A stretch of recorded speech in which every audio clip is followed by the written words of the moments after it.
Selamat berjumpa kembali dalam layanan audio sahabat. Perjalanan hari ini adalah hari Kamis 12 Desember 2024. Tema renungan saat teduh kita dengan judul Ketika Firman Allah Dipalsukan. Firman Tuhan terambil dalam 2 Korintus pasal 4 ayat yang pertama sampai dengan keempat. Oleh kemurahan Allah kami telah menerima pelayanan ini. Karena itu kami tidak tawar hati, tetapi kami menolak segala perbuatan tersembunyi yang memalukan. Kami tidak berlaku licik dan tidak memalsukan firman Allah. Sebaliknya kami menyatakan kebenaran, dengan demikian kami menyerahkan diri kami untuk dipertimbangkan oleh semua orang di hadapan Allah. Jika Injil yang kami beritakan masih tertutup juga, maka tertutup untuk mereka yang akan binasa, yaitu orang-orang yang tidak percaya, yang pikirannya telah dibutakan oleh ilah zaman ini, sehingga mereka tidak melihat cahaya Injil tentang kemuliaan Kristus yang adalah gambaran Allah. Mari kita berdoa. Bapa yang di dalam sorga, biarlah kami berhati-hati agar kami tidak memalsukan firman Allah atau kami terkena korban dari pihak-pihak orang yang memalsukan firman Allah. Dalam nama Tuhan Yesus kami berdoa. Amin.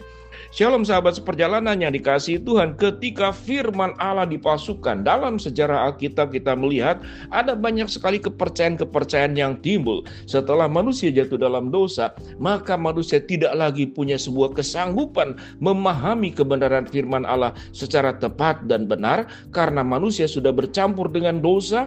Ada suara lain yang mempengaruhinya, tentu dari iblis dan juga kehendak bebas di dalam diri manusia yang punya banyak pilihan-pilihan. Semuanya itu berpotensi membuat seseorang itu tidak tepat lagi di dalam mengikuti ajaran kebenaran firman Allah. Pemalsuan yang pertama firman Tuhan adalah tentunya dari iblis. Allah mengatakan, jangan engkau makan buah pengetahuan baik dan jahat, nanti engkau mati. Tetapi iblis berkata, engkau makan buah pengetahuan baik dan jahat, maka engkau akan seperti Allah. Maka tugas daripada iblis memang sifatnya adalah memalsukan. Sementara manusia di dalam kehendak bebas yang sudah Tuhan berikan, ada satu pilihan keberdosaan, kehendak bebas yang kemudian memilih untuk berbuat dosa, memilih untuk mendengarkan suara iblis. Jadi pada prinsipnya firman Allah itu dipalsukan karena kita salah mendengar suara. Ada 3 suara di sini, yaitu suara Allah, suara iblis, dan suara hati kita sendiri. Kita mau turut kepada siapa? Lalu kita melihat di dalam perjalanan setelah di dalam Alkitab, dalam kitab Kejadian yang berikut orang kemudian tidak lagi menyembah Allah, tapi menyembah patung. Kalau tidak menyembah patung, dia menyembah tokoh, apa itu raja, apa itu Firaun, atau orang-orang yang punya tokoh besar. Ada orang yang punya kekuasaan kemudian menempatkan dirinya sebagai orang yang harus dipuja. Dimulai daripada mendirikan patung buat dirinya. Dibangunlah patung yang besar dirinya. Lalu orang suka menyebut dia sebagai Tuhan, termasuk Herodes. Akhirnya Herodes ditampar malaikat dan matinya dimakan oleh cacing-cacing. Itulah pemalsuan firman Allah. Tatkala kita melihat di dalam orang melayani Tuhan pun, bisa saja di awal-awal dia sungguh-sungguh mengikuti Tuhan.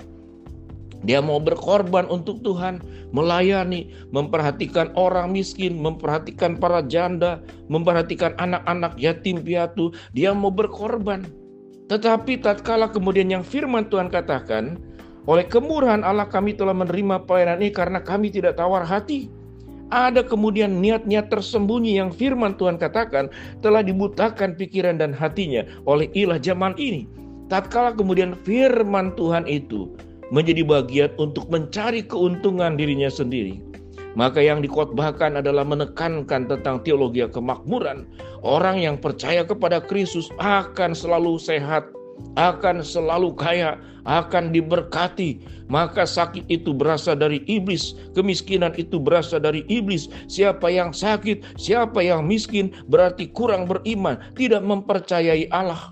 Maka di sana ada motivasi tertentu. Bukankah dalam perjalanan pelayanan Tuhan Yesus ada yang disembuhkan, ada yang tidak? Termasuk Paulus, aku punya duri dalam daging. Dan firman Tuhan penafsiran mengatakan, itu Paulus punya sebuah masalah dengan sakit tertentu di dalam dirinya. Tuhan, cabutlah duri dalam dagingku. Tapi firman Tuhan berkata, cukuplah kasih karuniaku bagimu, sebab di dalam kelemahanlah kuasaku menjadi sempurna. Maka diputarbalikkan karena ada kepentingan.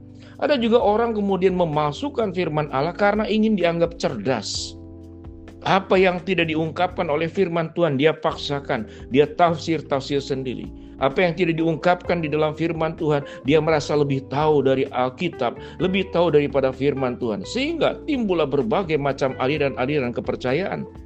Timbullah berbagai macam gereja menjadi pecah belah, kelompok-kelompok demi kelompok. Karena mengapa? Karena firman Tuhan, pikirannya orang tersebut itu telah dibutakan oleh ilah zaman. Mereka tidak melihat cahaya Injil tentang kemuliaan Kristus yang adalah gambar Allah. Tetapi mereka berada dalam kegelapan. Aspek yang lain adalah masalah motivasi. Sebab harta yang kami miliki itu adalah dalam bejana tanah liat.